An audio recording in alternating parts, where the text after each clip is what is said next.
Chosen one, if this message found you now, it's not by accident, it's divine timing. There's a reason you've always felt different, a reason the burdens seemed heavier on your shoulders, a reason the cycles in your family never sat right with you.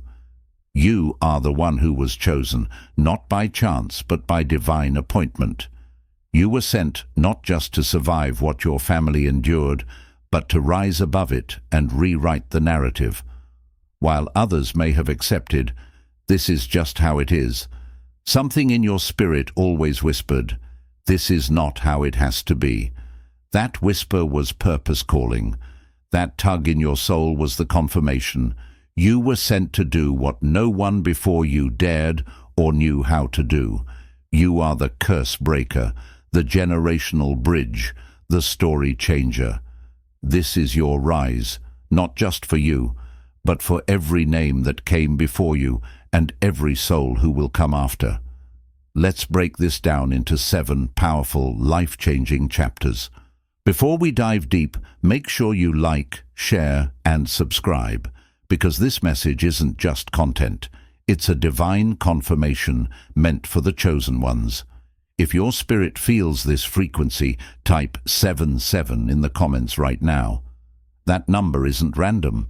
It's a sacred code, a signal to the Most High and the universe that you're aligned, awake, and ready to receive what's already yours by divine right. Not everyone will make it to the end. Only the truly chosen and those who stay will gain clarity, activate deeper awareness, and unlock the hidden blessings encoded in every word of this message. This isn't something you listen to once. It's a living truth that unfolds layer by layer. Re-watch it as many times as your soul calls for, because with each listen, you'll catch a new revelation, a divine key you may have overlooked the first time. Now, let's begin. Chapter 1. The Inherited Weight. Every family carries a story, one woven through generations, layered with moments of hope, hardship, strength, and suffering. Some of those stories echo triumph, but for many, they whisper of trauma. And not all trauma is loud. Sometimes it's in the things never said, the hugs never given, the dreams never pursued. It's in the silence after arguments, in the tension that lingers in the room, in the fear that becomes normal. You see, you may have been born into more than a name or a culture. You were born into a lineage marked by emotional burdens, survival patterns, and unhealed wounds. You didn't ask for it. Yet somehow, from your very first breath, it began to settle on your shoulders. The unspoken expectations, the fear, the scarcity mindset, the shame, passed down like a family heirloom. You may have grown up thinking this was normal, not realizing that the constant stress, dysfunction, or disconnect was actually the residue of generations who were simply doing their best with what they had. They weren't weak, they were wounded, and their wounds became the blueprint for how you were taught to live. You felt it in the air of your childhood home, the way your family avoided certain conversations, the way dreams were laughed at or ignored, the way love was conditional or withheld. You felt it in the way your parents worked themselves to the bone and still struggled. You felt it when you tried to shine and were told not to get your hopes up. That weight wasn't just emotional, it was spiritual. It tried to silence your voice, minimize your worth, and convince you that your only role was to carry the pain quietly, just like everyone else. But something in you said, no. Somewhere deep within you recognized that this couldn't be all there was, that maybe, just maybe, this pain wasn't yours to continue carrying, that maybe you were meant for something more. And that quiet, rebellious whisper in your spirit wasn't arrogance, it was awakening. It was your soul realizing that you weren't just born into the story, you were born to rewrite it. And here's the powerful truth. What you inherited wasn't just brokenness. Hidden beneath the rubble was also resilience. Buried under generations of silence was a strength waiting to be unlocked. You carry the grit of survivors, the endurance of dreamers, the courage of those who kept going even when the world gave them every reason to stop. That same blood runs through your veins, not to repeat the past, but to redeem it. You were not sent to carry the weight forever. You were sent to transform it, to pick up the shattered pieces, hold them to the light, and build something new. You are not just the next chapter in the story. You are the plot twist, the interruption, the divine intervention your bloodline has been waiting for. You are the one, the chosen one, and the journey starts here. Chapter 2. The Awakening Moment. There comes a moment in every chosen one's life when something cracks open inside. A moment when the weight of inherited, maybe it happened slowly, a building awareness over time, or maybe it hit you all at once, a breakdown, a betrayal, a burnout, or a silent scream within that refused to be quiet any longer. You found yourself looking at your life, your family, your history, and thinking, this cannot continue. It's not that you didn't love your family. You did, deeply. But love doesn't mean silence, and what you were witnessing or experiencing was not healthy. Maybe it was the way your parents argued, the way they ignored each other for days afterward, just like their parents did. Maybe it was the generational struggle with money, working hard, sacrificing everything, but never quite getting ahead. Or maybe it was the emotional numbness passed off as strength, where no one said, I love you, and vulnerability was treated like weakness. Whatever it was, you saw it, you felt it, and something in you snapped. Not in a destructive way, but in a way that awakened your soul. You suddenly realized that just because it had always been this way, didn't mean it had to stay that way. That moment of awakening isn't just about noticing the pain, it's about recognizing your power to change it. And it's uncomfortable, deeply uncomfortable. Awakening is not a peaceful process. It shakes you, it makes you question everything. Why did they raise me this way? Why didn't anyone speak up? Why do I feel guilty for wanting something different? You wrestle with anger. You mourn the innocence you lost too early. You feel torn between loyalty to your family and loyalty to your future. That inner conflict is not weakness. It's evidence that your soul is realigning with truth. And here's something vital to remember. The one who sees the pattern is the one who is called to change it. It's no coincidence that you were born with a sensitive spirit. It's not random that your heart breaks over things others ignore. It's not weakness. It's divine wiring. You were made to see. You were made to feel. You were made to awaken. The fact that you even recognize the cycle is a miracle. Think about that. Generations lived it, normalized it, and passed it down. But you stopped. You noticed. That moment of awareness is the spark that sets healing in motion. Because transformation begins not with action, but with sight. The courage to see things as they really are, not just as they've always been. You might feel alone in this awakening. You might feel misunderstood. You might even feel guilty for wanting more. But that's what all cycle breakers feel. That's what all chosen ones carry. And though the burden is heavy, the purpose is holy.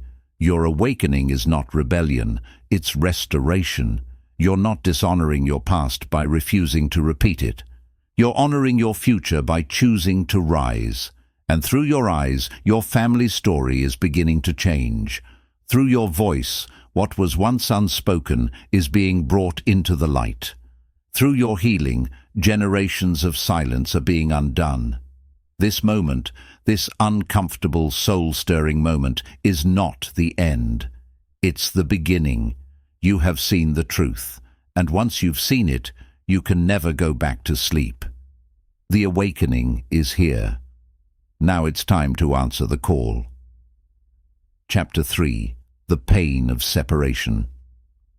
When you choose to break the pattern, to no longer accept dysfunction as tradition, to heal instead of hide, you will quickly learn a hard truth. Transformation often starts with isolation. You see, people don't always respond kindly when you decide to grow, especially when that growth shines a light on the parts of them they've worked hard to keep hidden. Your decision to step into healing, wholeness, and purpose may trigger others' fears, insecurities, or even shame. They might not understand what you're doing, and instead of asking, they may judge. Instead of supporting, they may distance. Instead of cheering, they may criticize, not because they hate you, but because your change challenges their comfort. When you say, "I want more," it can feel like rejection to those who settled for less. When you speak out, they may hear it as disrespect. When you pursue something different, they might interpret it as a judgment on the way they've lived. And so, the very ones you love the most might be the first to misunderstand your mission. This is the pain of separation. You may be called too sensitive, too ambitious, too much. You may be accused of thinking you're better than your family. You may feel like an outsider in the very place that raised you, and that's not easy. There's a deep grief that comes when you realize you can't carry everyone with you on your healing journey. There's a loneliness that stings when the people you hoped would support you become the people who question. The pain of separation isn't punishment, it's preparation. You're being pulled away so you can see clearly, so you can begin to write a new story. One not tainted by the roles others assign to you. You were likely handed a script early on. Be the caretaker, the quiet one, the tough one, the fixer, the funny one, the one who holds everything together. But those roles were written out of survival, not destiny. And when you begin to question them, when you start refusing to play along, things get uncomfortable. The family system shakes a little. You stepping into your truth causes a ripple, and sometimes that ripple causes distance. But that distance, it's necessary, because to change a system, you must first step outside of it. You can't rewrite a story while you're still stuck inside the old chapters. You have to see it from a higher place, a healed place, a place of vision. And yes, it will hurt. Growth always does. You'll grieve relationships that once felt close but no longer feel safe. You'll miss the ease of going along with what's familiar. You'll long for the days when being accepted didn't require shrinking yourself. But don't let the pain convince you to go back, because what lies ahead is far more powerful than what lies behind. And know this, the separation isn't forever. This is not abandonment, it's evolution. You're not cutting people off. You're creating space, space to grow, space to heal, space to lead. And often, that space becomes the very thing that allows others to find their own path to healing. One day, the same people who questioned your journey may come to you for guidance, not because you forced them, but because you became the proof that change is possible. The reconciliation you seek may not come through conformity. It will come through transformation, and that transformation starts with the courage to walk alone for a season. Chapter 4. Rebuilding from Rubble. Once you step out of the old patterns, another question quietly arises. What now? You've left behind the dysfunction, but now you find yourself standing in unfamiliar territory. The structure, though flawed, once gave you a sense of place. Without it, you're standing in the rubble of everything that used to define you. But this rubble isn't just debris, it's raw material. It's the foundation for something greater that only you can build. This is where the real work begins, rebuilding. Not just rebuilding routines or relationships, but rebuilding your inner world, reconstructing your beliefs about love, self-worth, abundance, and identity. This part of the journey is often the loneliest, because you're creating something you've never seen modeled before. It's a kind of spiritual renovation. You're gutting out what no longer serves you and creating space for something truer, something freer. It won't be easy. In fact, it may feel like learning to walk again when all you've ever known is survival. Stability can feel suspicious. When love once looked like pain, healthy affection might feel strange. But that's not failure. It's a sign that you're healing, that you're reprogramming your spirit to receive what's real. Rebuilding means unlearning. It means challenging the deeply rooted beliefs that said, "This is just how we are," or "We don't talk about that." Some of those beliefs aren't even yours. They were passed down from generation to generation like invisible chains. They show up in silence, in avoidance, in habits that sabotage joy. But you, chosen one, have been called to break them. You'll confront your own triggers. You'll face moments where you question your progress. Some days it may feel like you're going backward. But trust this, even slow healing is still healing. Every conscious choice, to forgive, to speak truth, to set boundaries, each one is a spiritual brick being laid, and together they form a foundation rooted in truth and resilience. You're becoming the blueprint no one gave you. You are the example that says it's possible. You're the first to love with softness and strength, the first to speak without fear, the first to raise your children with emotional awareness, to invest in healing, to say no more to cycles that broke those before you. And when you do this, you're not just changing your life, you're changing the lives of everyone who comes after you, your children, your community, even the ancestors whose stories were never told. They all benefit from your choice to rebuild. You are not just rising from rubble, you are crafting a legacy from it, a legacy not of pain, but of power, not of silence, but of truth, not of survival, but of wholeness. And one day, those who follow in your footsteps will walk more freely because of the path you dared to create. You stop running, you stop pretending, you stop making excuses for the things that wounded you, and instead, you turn around and face the very things that have haunted your bloodline for generations. This is the moment you become the breaker. The breaker is not just someone who notices the dysfunction. The breaker is the one who says, "It stops with me." You become the one who dares to challenge the things that have lived in silence for too long: addiction, poverty, emotional suppression, abuse, abandonment, shame. These patterns don't break on their own.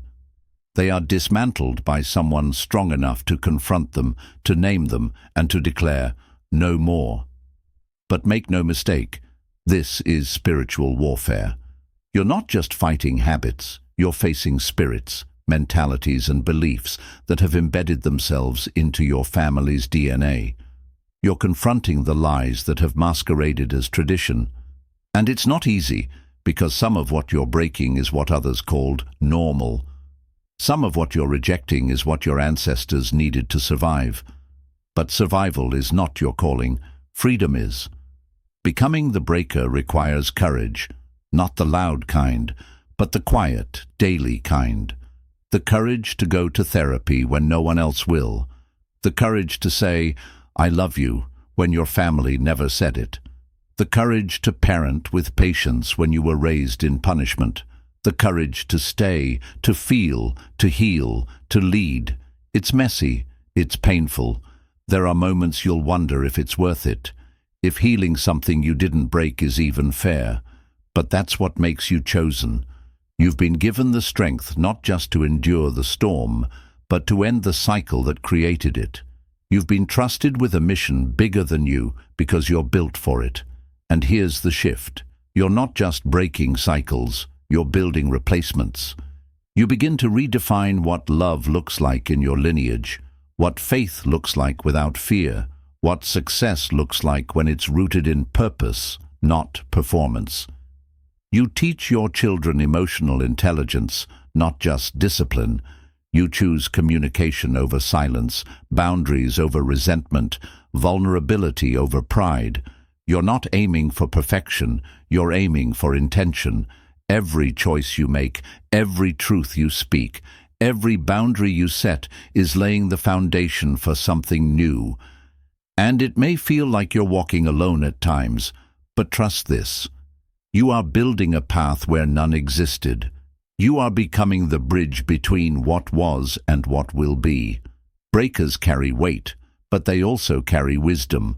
The wisdom to know that change doesn't happen overnight, but legacy does begin in a moment, and that moment is now.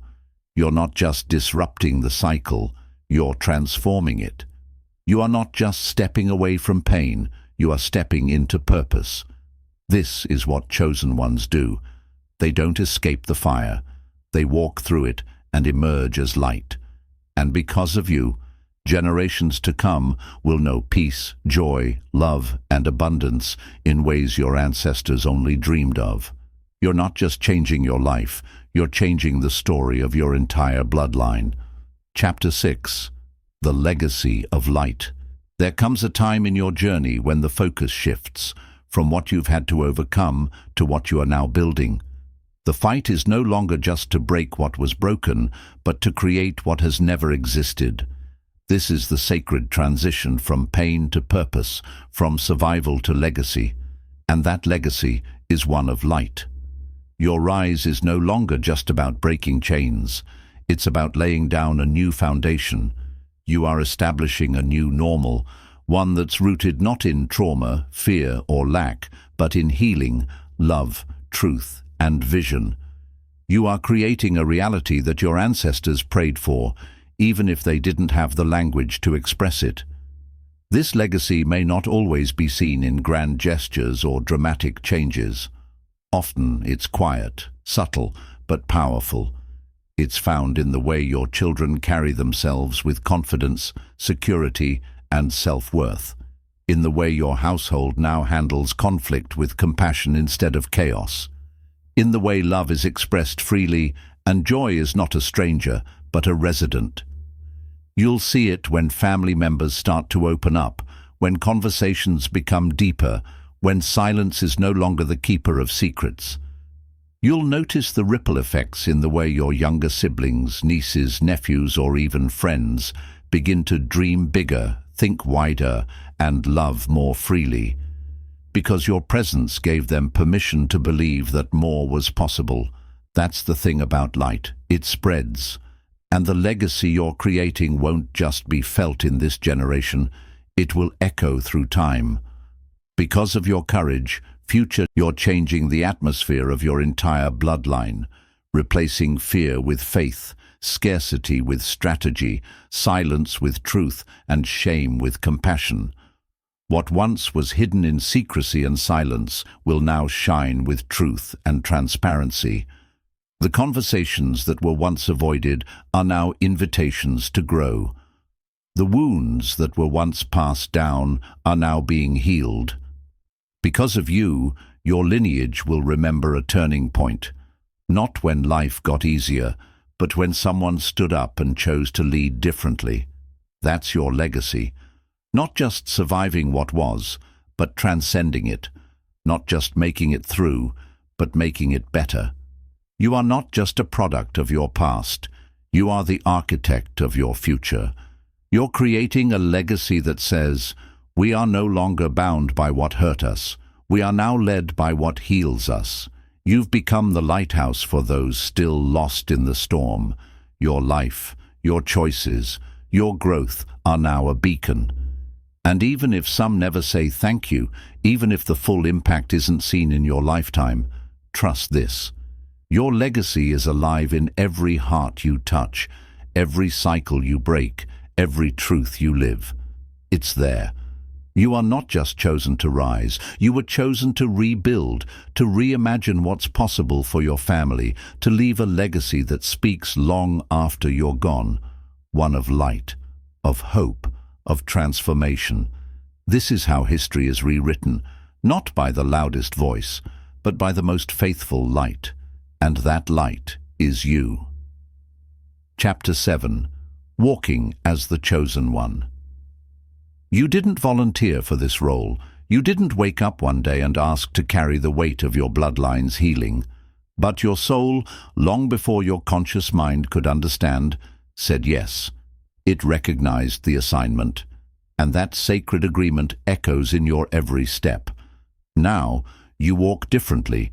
You carry a peace that wasn't handed to you. It was forged, fought for, carved out through tears, reflection, and years of climbing out of what tried to consume you. That peace isn't just the absence of noise, it's the presence of clarity. You've become a calm in the chaos, a steady ground in unstable terrain. You speak with wisdom now, not because you read all the right books, but because you lived through the fire. You held heartbreak in one hand and hope in the other. You've wrestled with identity, faith, purpose, and you didn't give up. That wisdom isn't borrowed, it's earned, and it shows in every word you speak, in every decision you make, in every boundary you set. You love differently too. Your love has been shaped through loss, rejection, and misunderstanding.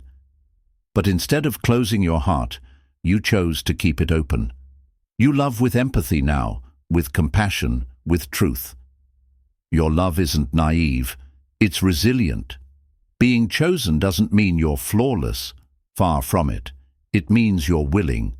Willing to rise even when it's hard. Willing to feel even when it hurts. Willing to walk forward even when the path is unclear. Willing to lead even when no one says thank you. Willing to forgive even when it's unfair. Willing to shine in the very places where generations were taught to hide. And here's the thing, you may not even realize the full impact of your walk, but others do. Some will be inspired in silence. Some will change simply by watching you, not because you told them to, not because you demanded it, but because your life became evidence. Evidence that healing is possible, that cycles can be broken, that destinies can be rewritten. You've become the living, breathing proof that one soul aligned with truth can change the trajectory of an entire bloodline. This isn't just your personal journey. This is a sacred assignment. You weren't chosen because you were the strongest. You were chosen because you were available, because your heart said, "I can't watch this continue," because heaven looked for someone to stand in the gap, and it saw you. You are the shift, the bridge, the interruption of everything that tried to continue through your lineage. You are the healing balm poured over generations of wounds. You are the whisper of hope echoing through time.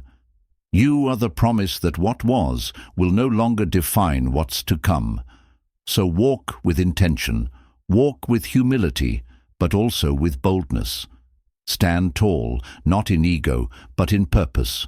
Know who you are, know what you carry, and never let the weight of the past make you forget the power of your present, because your family's history may have been marked by hardship, but your future is drenched in healing.